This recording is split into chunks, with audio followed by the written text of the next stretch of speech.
Hi everyone, welcome to our show, How to Help Small Business Win Corporate Clients. I'm very excited to be on the show. My name is Sandra D'Souza and I'm your host. And today we have Jeanne from Mint Marketing, who's come back to our show from last week to talk about Recipes for Winning Tenders Part 2. Thank you, Jeanne. Thanks for coming to our show. That's all right. Thanks for having me back, Sandra. It's a pleasure. So this time around, I guess you've already introduced yourself in our part one and talked about all kinds of things. I'm really keen to get stuck into it with your recipes because it was just amazing to learn so much from a very simple process and how it can be applied when it comes to winning tenders. Now, just to recap from where we were last time, you talked about the 4 steps and you talked about the preparation, the making, the baking, and then the decorating. And last week in part 1, we covered preparation and making. So I guess we're going to get stuck into the baking and decorating. Now, I still can't believe that how we're talking about recipes, which because I'm a foodie and I love cooking, and applying it to the winning tenders or how to actually win tenders. So if you want to just, I guess, give us a quick summary about what you've covered in the preparation, the making, before we go into the baking. So just to recap, we talked about prep, and in that it's really about knowing your audience. So you need to know your client, what makes them tick, what's really important to them, what problems you're going to be solving. You also need to be prepared. So it's like making sure your pantry's stocked with the right ingredients. You have to make sure you've got your CVs up to date, your policies, all those things you know they're going to ask. So you're not scrapping around in the last 48 hours trying to make this stuff up. Then it's never going to be very good. Once you're prepared, the tender lands, then it's about making it. So making it is following the recipe. And we relate that to answering the questions that the client asks. You've got to make sure you follow it step by step and don't veer off on a tangent because you won't score the marks that they allocate. So when we finish that, we're ready to bake. Yeah, no, which is really great. And I think the part 1 is where you covered that so comprehensively, and some really good, I guess I call them golden nuggets of tips of how to do the preparation and the making. So yes, now we're excited with the baking. What's next? The baking. Okay, so you've mixed your cake, you put it in the oven, you think, okay, this is the time I can go and relax, I can step away. But any good cook knows you have to check on that cake. You can't just hope that 45 minutes later, there's a perfect cake. Your oven might be too hot, your cake might flop. And I think especially with these big birthday cakes, it's probably a bigger cake than usual. In my experience, they take longer to cook. So if you're not checking on that, the chances are you'll burn it or have a flop. Just in the same way, this is the time to check on your tender. Have a review.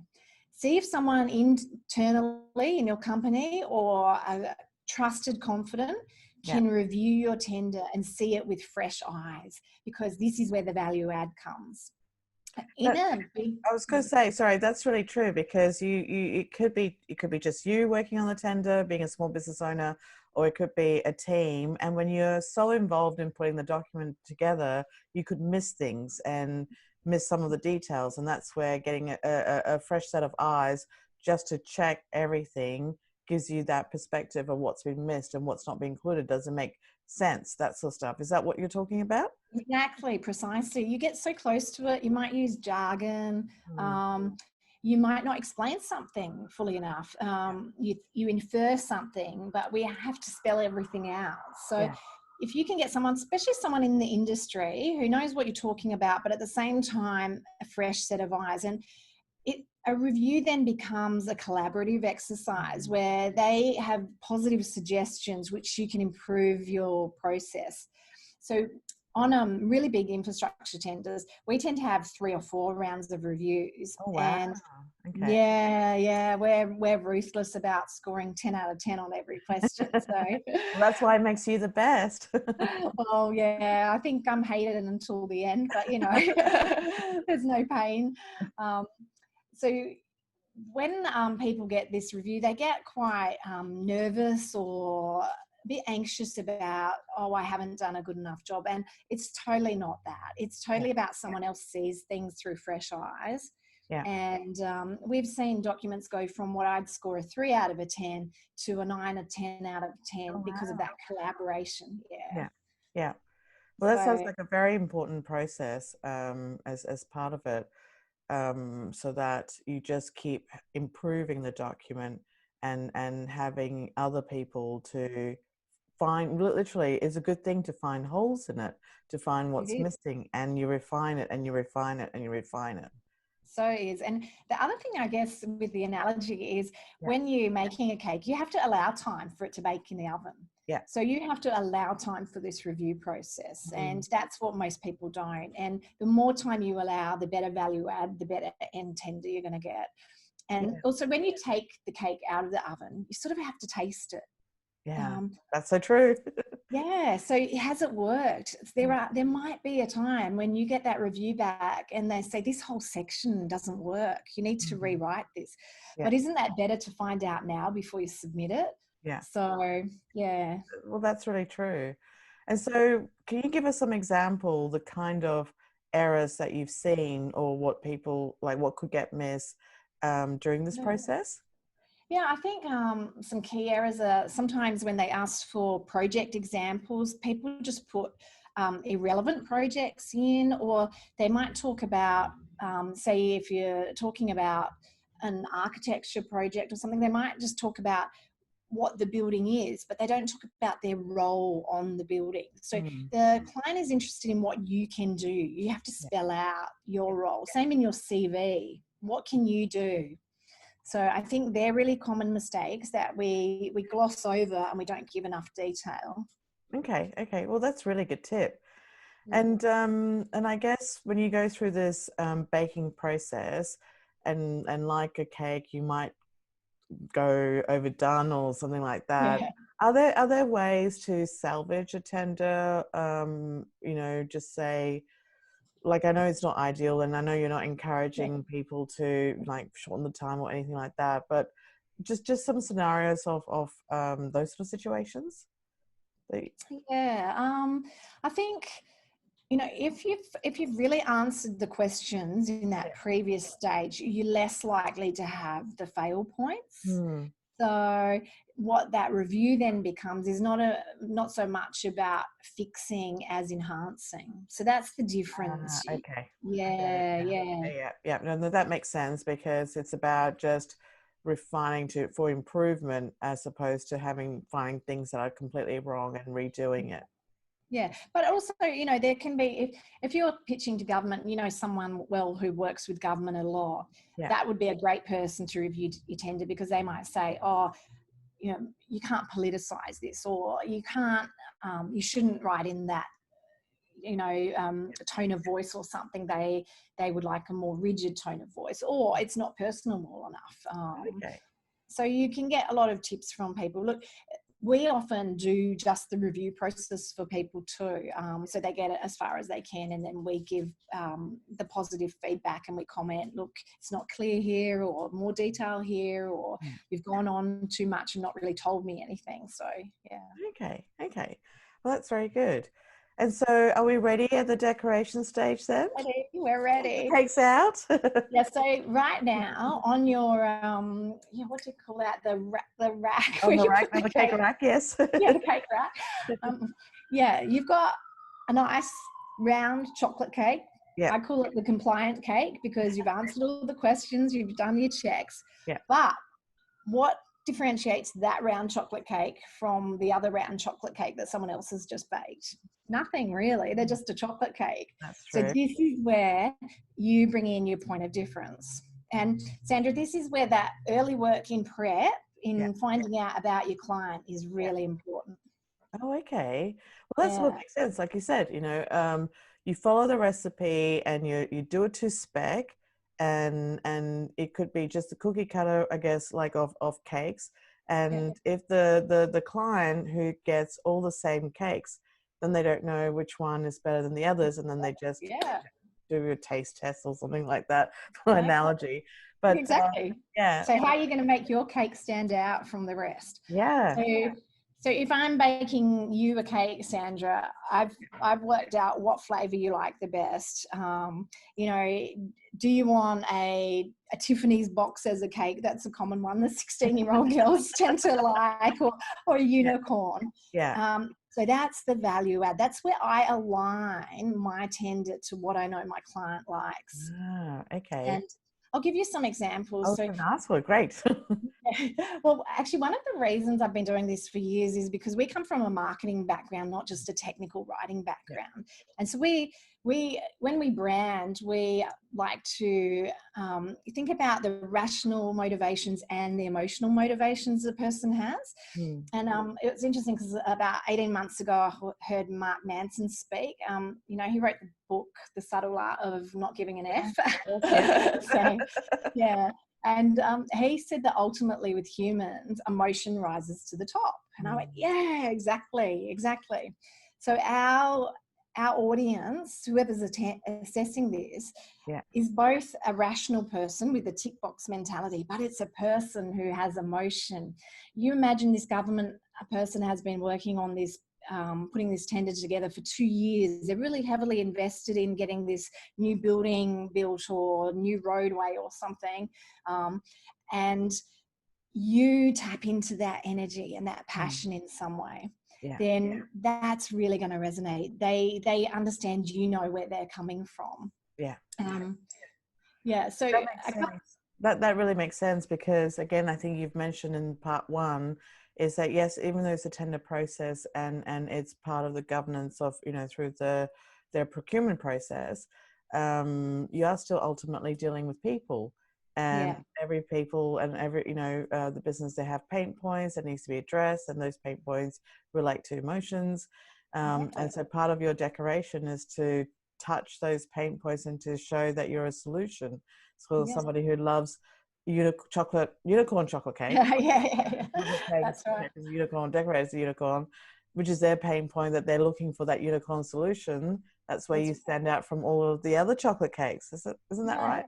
That's exactly right. And part of it is about tapping into them, and part of it is also showing my point of difference. Ah, yes, yes. Yeah. So, you know, you can do both. And look, I'll give you a great example. We bid on the new Optus Stadium in Perth a few years ago, and our tender won. And it was an exceptional design. The architects did a great job. But one of the things we did, we knew that, you know, these people are passionate about this stadium and this, what it's going to mean to Perth. It's going to bring a lot of entertainment into the Yeah. city.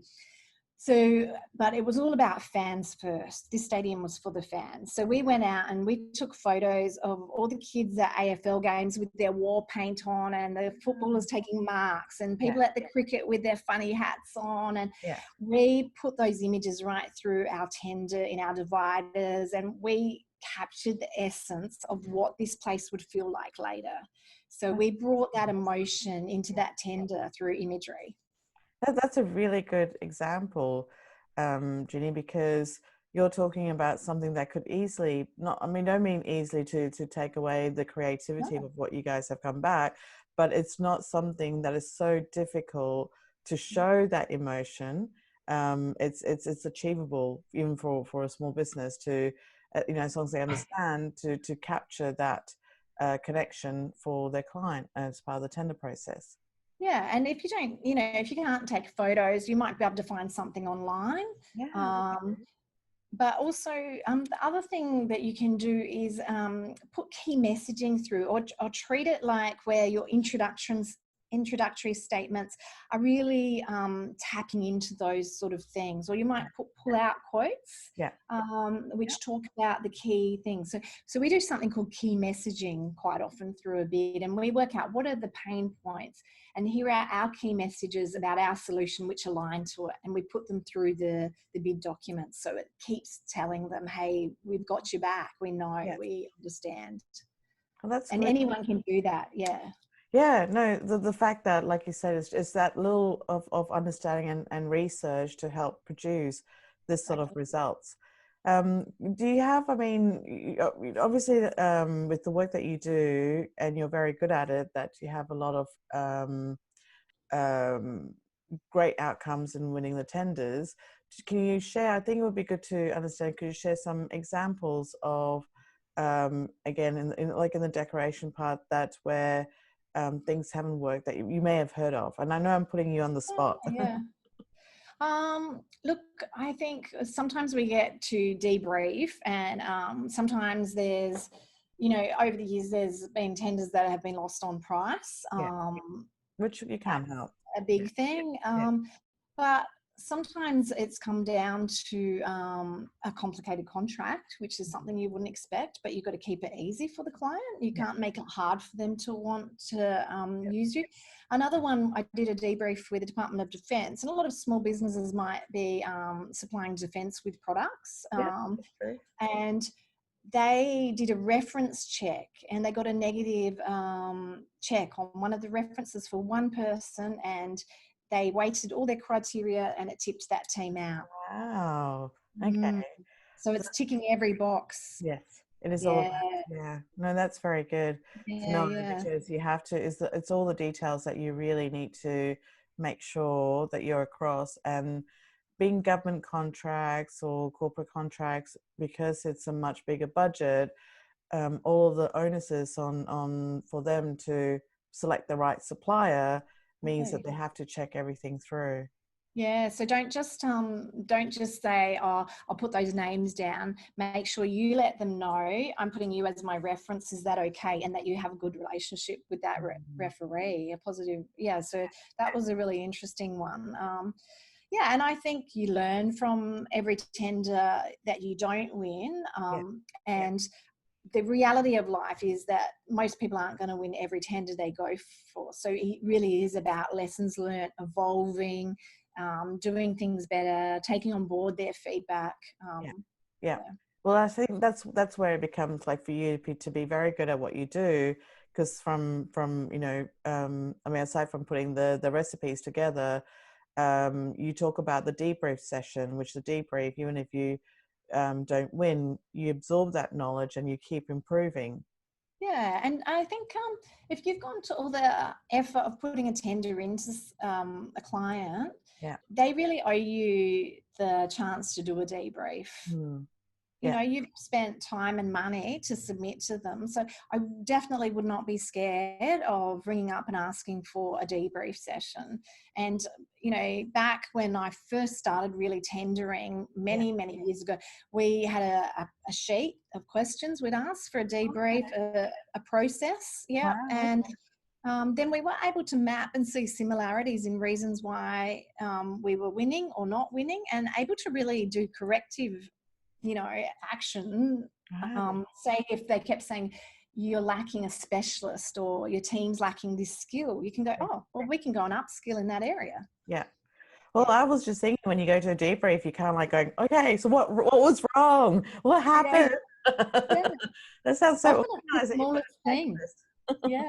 Yeah, no, the more organized you are, then you can compare and learn from it. Yeah. So again, those tools and things are available. We also have the set of tools that we can share with clients. So that's good to know, because I think there is a perception, or that you just spend the time filling the document and you hope for the best, and if you don't get it, okay, bad luck, you work on the next one. But what you have shown to us and discussed with us is your methodical approach, and it's amazing that how you do it with the baking side of things. But it is methodical. It is every single part of the way, from at the beginning to even not winning a tender, and the process that you go through, that is just as important, so that you increase your chance of success.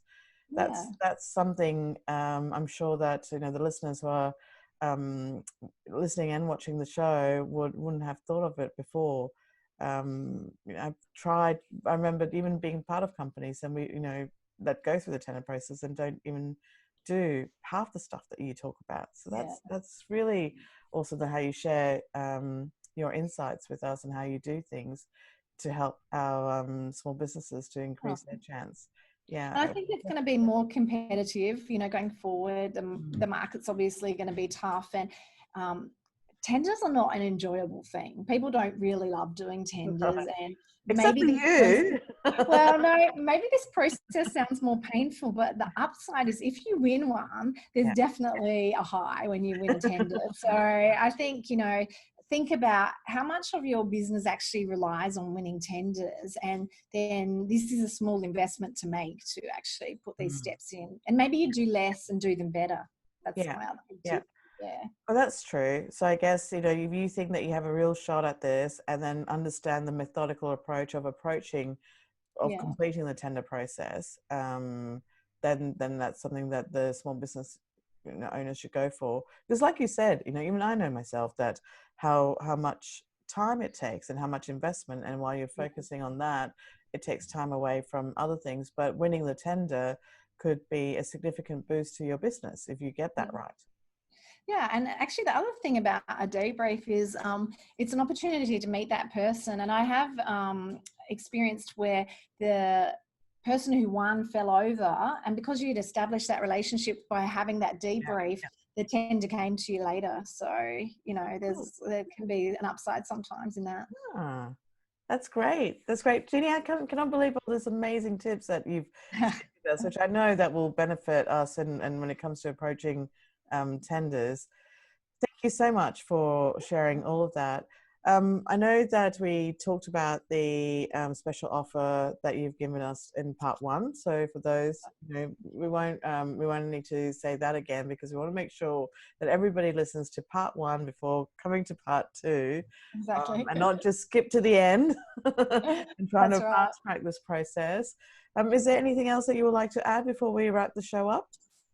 Oh, look, I think we know how hard it is to run a small business and do all these things. And yeah, I take my hat off to everyone out there running their small businesses. We've been at it 18 years, and Sandra, you've been at it a long time. So, Yeah. I think just well done. We're keeping the country going. Yeah, So true. That's true, and we're all very much part of the economy, and especially in Australia, that I've come across the stat that 97% of businesses are small business with up to 19 employees. That's yeah, 97% of us. So amazing. we are pretty much the backbone of the economy. So this is why I guess I'm very passionate about this show and doing what we're doing is to invite amazing people like yourself to help us, grow our business and give us some insights in your areas of expertise so that we can um, have these opportunities and do well at them. Yeah, and I think, Sandra, you're giving back. It's really important for us to give back to and help and support people now. Yeah. Great. Well, thanks, Jeannie. All right. Okay, so I guess, on this note, I'm afraid that we have to wrap the show, as much as we would love to keep going and talking about it. So thanks, everyone, for being part of the show. And remember that this is the recipes for winning tenders part two. You must listen to part one, and then you get the complete picture. And there is a special offer in part one as well from Jeannie that I think, if you're looking at tenders, you should really take up on that offer. So thanks again, Jeannie. Yeah, And thanks, Sandra. I look forward to hearing more about your recipes as well. So everyone, that's it. That's the whole show. Thanks for joining us, and we see you next time.